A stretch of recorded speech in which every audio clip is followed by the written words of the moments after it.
The picture you're staring at was taken some time in the 70s. It's the only remaining image I have left of my son, and the artificial being known as Antran, whom we adopted into our family at the time. It was a warm summer back in the mid-70s. I was driving home from my logging company after a long shift, when I had to make a stop at the local garbage tip to drop off some old desks my mother had given us. Something caught the corner of my eye as I bent down, and upon closer inspection was shocked to see what I originally thought was a doll. A plastic outer shell with metal limbs, and more shockingly, a humanoid face with cold, dark eyes. I'll be honest to say I was curious at the time, and incredibly impressed with the workmanship, so I didn't think twice before placing it carefully along the back seat of my car and took it home. My son's interest was almost as intense as mine, and we bonded over the course of a few days opening it up, looking at its circuitry, and seeing if anything had been misplaced or broken. Eventually, to our surprise, the being, or android, seemed to come to life. Its eyes displayed a somewhat sentient tint to them. Its limbs turned, its hands gripped, and after a few moments, it managed to stand on its own accord. Needless to say, we were scared, yet fascinated. Who could have created such a wonderful and remarkable piece of work? I thought to myself. It wasn't until a few weeks later that I realized that this wasn't a toy or a doll. It showed incredible signs of intelligence and thinking ability. It learned to do everyday things such as taking the trash out and playing with my son's toys. He even had a favorite, a small, red car that he'd drive alongside the kitchen counters. It learned to mimic our ways, trying to eat from a fork, despite having no digestive system, moving its mouth despite lacking the ability to speak. I knew this was something else. Perhaps a military piece of hardware or a private project. I knew I should have handed him in, but when I watched my boy play with it so happily, his face lit up. I couldn't do it. He's always been so lonely. This was one of his only friends. What kind of father would I be to deny him the right of happiness? It couldn't hurt to allow him to keep it for a while. We named him Antran, which was the print in capitals written in small font across his back. A few months passed quickly, and family life seemed to be improving. He was one of us. My lad's grades improved. His mood improved.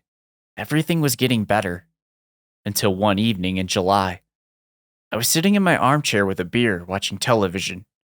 My boy and Antran had knelt down on the rug, play-fighting with one another, as boys do, when suddenly my attention was drawn to a loud gasp. I looked down and saw my child gripping his arm. "What's wrong, Adam?" I asked. He rolled up his sleeve, and on his arm was a large, red mark covering his forearm. Antran pinched me," he replied in a shaky voice. The mark was indeed red. It would soon bruise into a swollen, purple lump.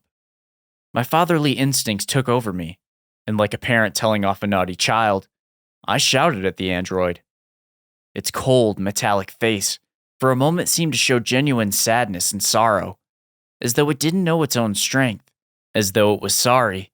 Its lips moved. Whether it was trying to muster up the words to apologize through language, or merely copying what I was doing, we will never know. Later on in the evening, I apologized for the shouting, told it everything was okay, and thought nothing of it. A few weeks later, my child came into my room. It must have been early morning. My slumber was interrupted by the gentle creaking of my bedroom door. "Dad?" he whispered. "Yes, son?" I replied. "It keeps looking at me." "What? What does?" I asked him through tired eyes. "Antran, he keeps looking at me, at the end of my bed." His voice trembled fearful. I could tell something wasn't right. I noticed him rubbing his other arm, and immediately called him over. Pulling up his sleeve, my heart sank. More bruises. Must have been 4, 5, all the way up his small arms. "Take off your shirt, Adam," I asked, trying to keep calm. I could feel a cocktail of emotions rising within me. panic, fear, anger. He took off his shirt. As the waist pulled over his small head, my heart sunk further, and my eyes welled up. Before me, my son stood, his small frame coated in bruises, different sizes, different shades of browns and purples. Immediately, I got up and stormed to Adam's room. Nothing. I shouted at the top of my lungs for the being, looking under the bed, out the closed bedroom window. Nothing.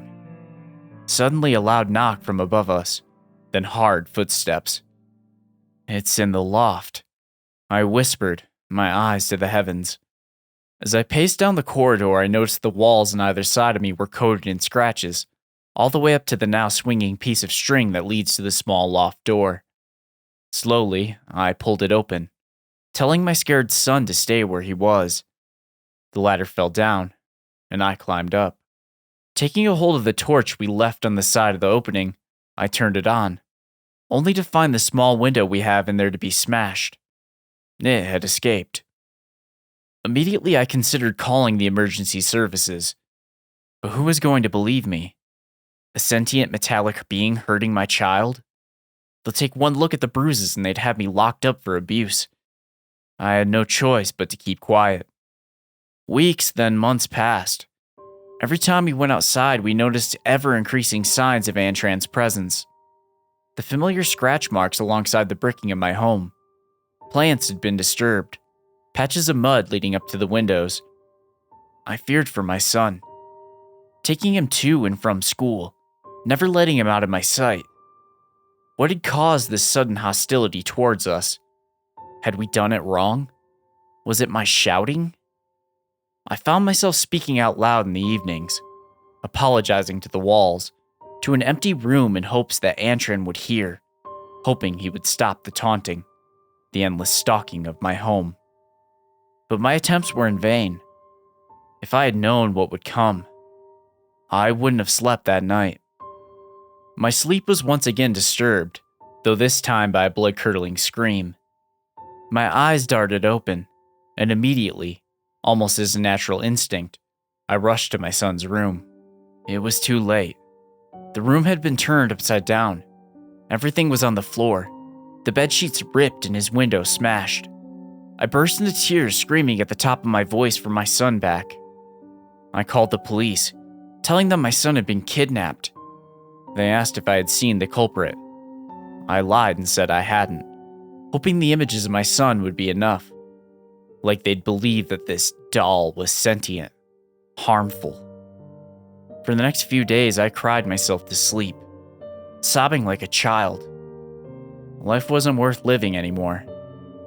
I wish I had never found that thing. I betrayed my son's trust in me as a father, to protect him, and now I pay the price. It was a September dawn. I sat in my armchair drinking, when I heard the pantry door creak open. "Adam," I called, rushing to the kitchen. Again, nothing, except there on the kitchen counter, Antran's favorite red toy car.